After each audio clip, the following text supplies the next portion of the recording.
gente vai falar com o nosso colunista agora, Wagner Ribeiro, professor do Departamento de Geografia da USP, do Programa de Pós-Graduação em Ciência Ambiental. Oi, Wagner, bom dia, seja bem-vindo. Bom dia, Marilu. Bom dia quem nos acompanha. Wagner, vamos falar aqui da catástrofe marinha, né, que se avizinha até o ano 2300, está certo que vai fazer, né, realmente bastante tempo, 2300, mas a vida nos oceanos vai enfrentar uma morte em massa parecida com as grandes extinções que ocorreram há 250 milhões de anos, né? Se a humanidade não conseguir reduzir aí as emissões de gases do efeito estufa. O alerta é de um estudo publicado na semana passada pela revista Science. Portanto, essa meta estabelecida pelo Acordo de Paris de 2 graus Celsius é muito importante, não é, Wagner? Fala aí, até 2300, muita coisa a gente pode perder, exatamente os animais, o que tiver no mar. Veja, Marilu, nós temos que lembrar que a primeira escala, né, da reprodução da vida ocorre justamente na faixa oceânica, né? E também junto às ilhas. Então, nós temos aí, na verdade, o berço da biodiversidade. São esses micro-organismos, né, que vão começar a reproduzir uma série de formas de vida e, ao mesmo tempo, são a base da cadeia alimentar para outras formas de vida, né? E é justamente esse primeiro extrato, digamos assim, das formas de vida que estaria ameaçado, principalmente pela acidificação dos oceanos e, ao mesmo tempo, pelo aquecimento global, né? Então, esse conjunto de fatores, de fato, pode afetar e levar a uma consequência em cadeia até então desconhecida, né? Se você tiver, é como se tivesse o primeiro degrau, né, de uma escada e depois você tivesse aí que dar um salto maior, né, digamos assim. Quer dizer, as espécies não vão ter esse primeiro nível para alimentação. Então, ao perder-se esses micro-organismos, você tem aí quase que uma ruptura nos processos evolutivos, né? E isso tem consequências, inclusive, que pode chegar até a nossa escala, porque nós sabemos que nós estamos num estágio mais avançado da cadeia alimentar, né? Nós comemos já animais maiores, peixes maiores, crustáceos maiores, enfim, mas, de qualquer modo, a base que alimenta a esses crustáceos e esses peixes está justamente nesses micro-organismos, que é o que está inicialmente mais ameaçado. E é evidentemente que, acabando essa fonte de alimento, você tem uma cadeia, então, que passa a ser afetada, que a rigor pode chegar, inclusive, a afetar a nossa própria cadeia alimentar. Então, é de fato algo muito preocupante e é evidente, né, porque se nós não tivermos ações concretas para reduzir as emissões, especialmente para controlar até 1,5 graus o aquecimento, de fato, esses números podem se confirmar, acarretando aí prejuízos de ordem inimagináveis, né? Você vai ter aí, de fato, uma mudança estrutural importante nos oceanos, inclusive.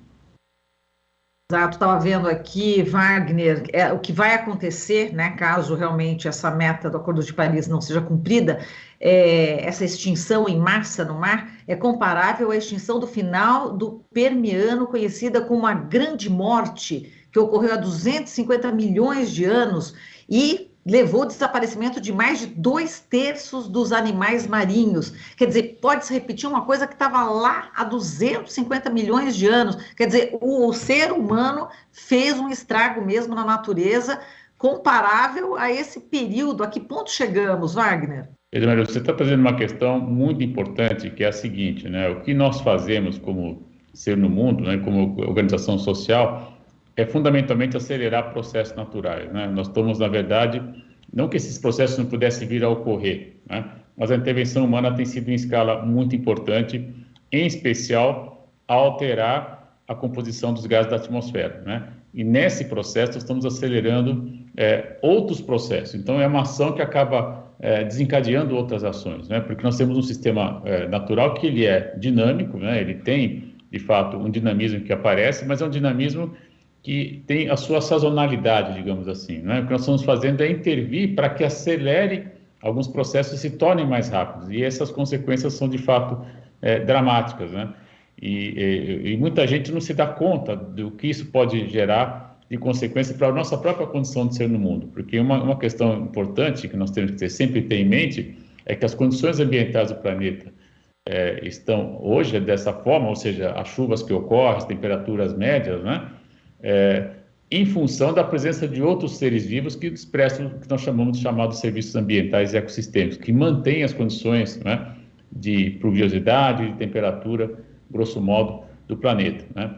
Se nós perdemos essas demais formas de vida, isso certamente vai ser alterado. qual é o nosso nível a nossa capacidade de adaptação a essa nova situação é uma incógnita que está posta aí, né?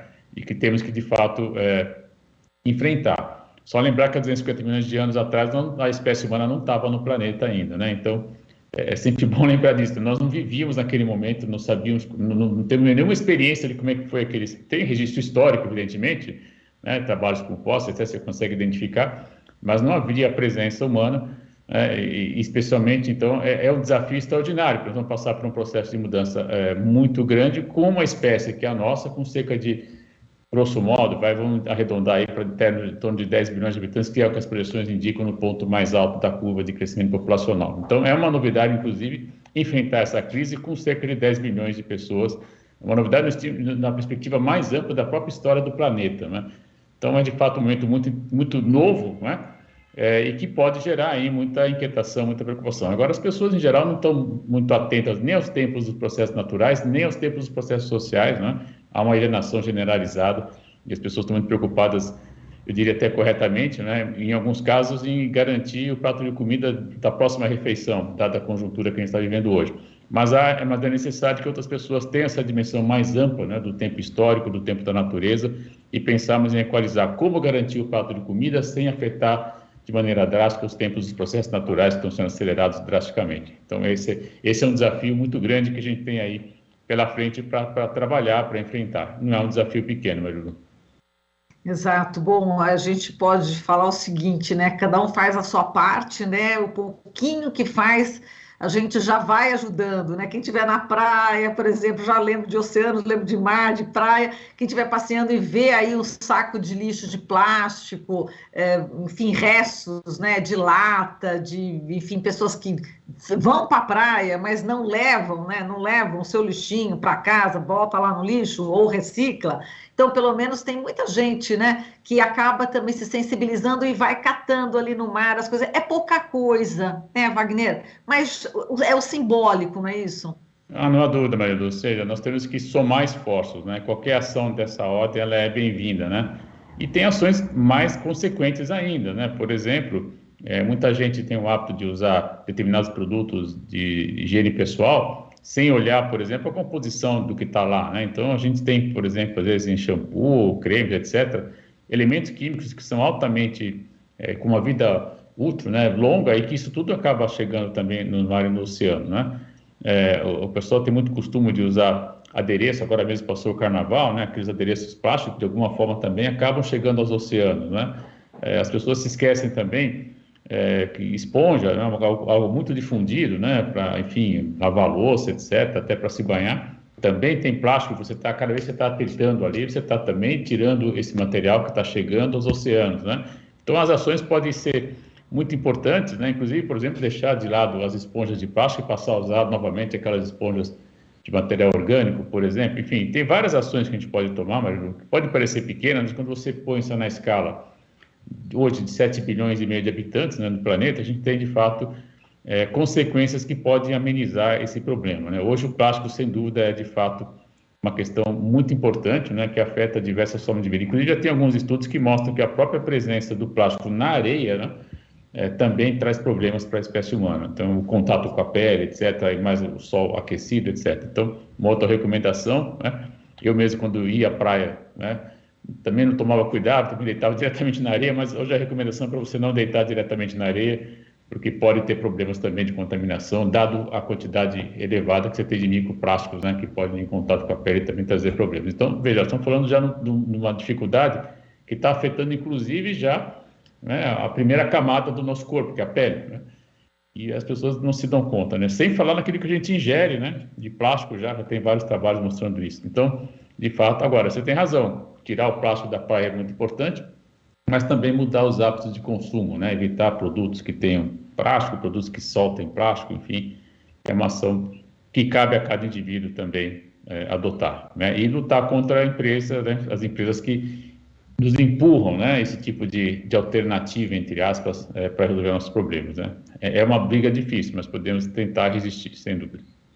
Exato, Wagner. A gente está vendo aqui no estudo também em relação aos oceanos, né, a diferença, o que pode acontecer, né, dos oceanos tropicais e as áreas de latitudes mais altas, né? Então parece que essas espécies dos oceanos tropicais elas migrariam, né? Conseguiriam migrar para latitudes mais altas, mas as espécies polares, né? Elas praticamente desapareceriam em massa porque para onde ela vai não tem mais, né? Ela não poderia ir para por exemplo, no oceano tropical, né? Então, quer dizer, existe realmente essa preocupação, né, com essas espécies, né? Mas você está trazendo uma questão já muito importante, que é a distribuição geográfica dos seres vivos, né? O que a gente estuda muito com os conceitos de biogeografia, etc.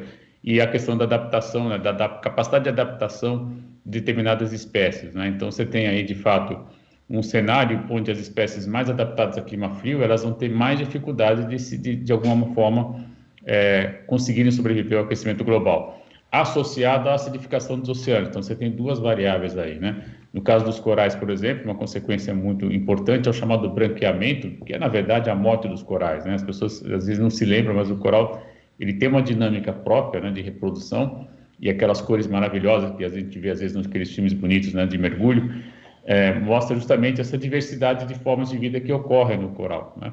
A acidificação dos oceanos, por exemplo, ela faz com que essas formas de vida não possam se reproduzir. E ali você tem uma infinidade de micro-organismos, por exemplo, que dão aquela coloração muito especial, né?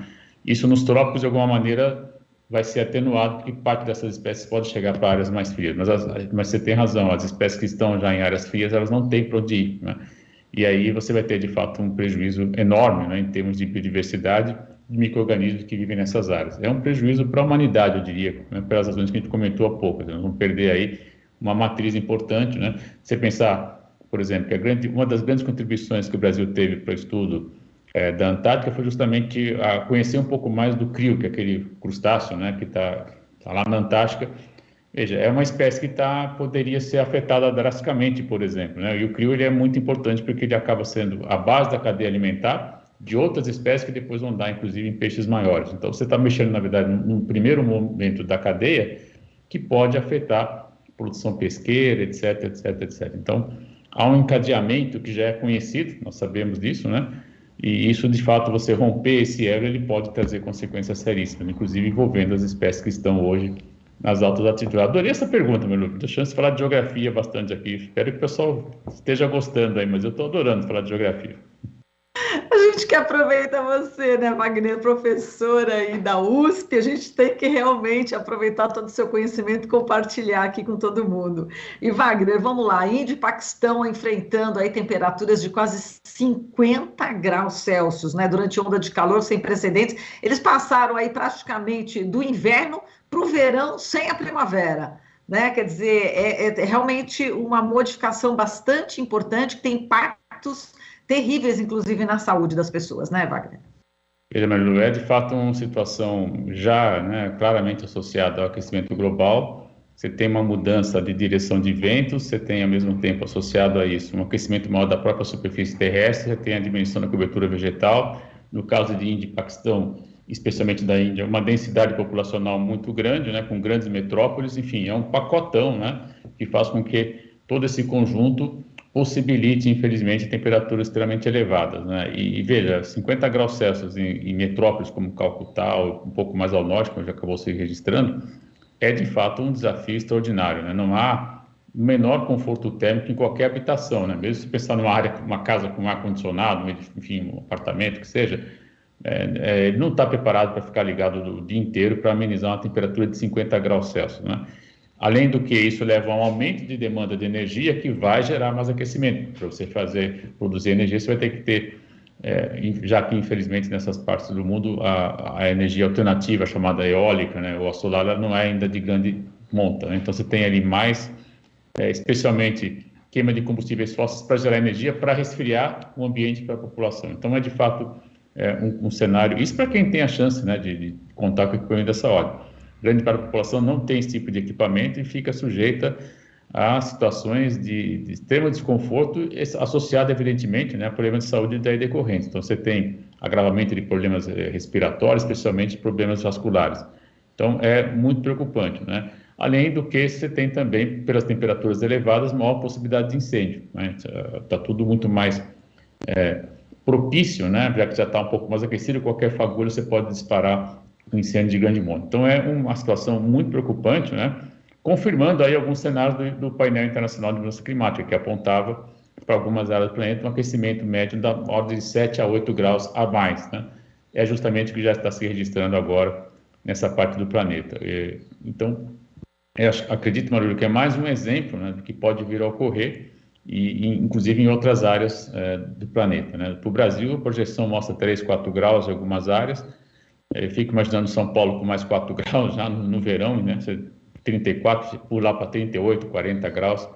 E o que é preciso lembrar, Marília, que não é um dia ou outro, né? É a média. Então, quer dizer, você vai ter dias de provavelmente 42, 44 graus, né? E baixando um pouco depois. Então, é de fato muito preocupante e tem relação direta com as consequências no oceano também, né? Então, o aquecimento global, como já está dizendo Antônio Guterres, por exemplo, e outras lideranças internacionais, o Guterres é o secretário-geral da ONU, ele é de fato o grande desafio do século XXI. Nós temos que enfrentar claramente esse problema, né, Marília? Não dá mais para fazer de conta de que tapar o sol com a peneira, né? Não tem jeito, né? A luminosidade, aliás, para essa situação, tapar o sol com a peneira me parece até uma boa analogia, né? Porque o sol está chegando com mais intensidade e ao chegar com mais intensidade, ele está fazendo com que parte dessa energia não está voltando para a atmosfera, e aí você tem, então, o aquecimento com as consequências que a gente está vivenciando, seja no oceano, seja em áreas muito populosas, como é o caso da Índia.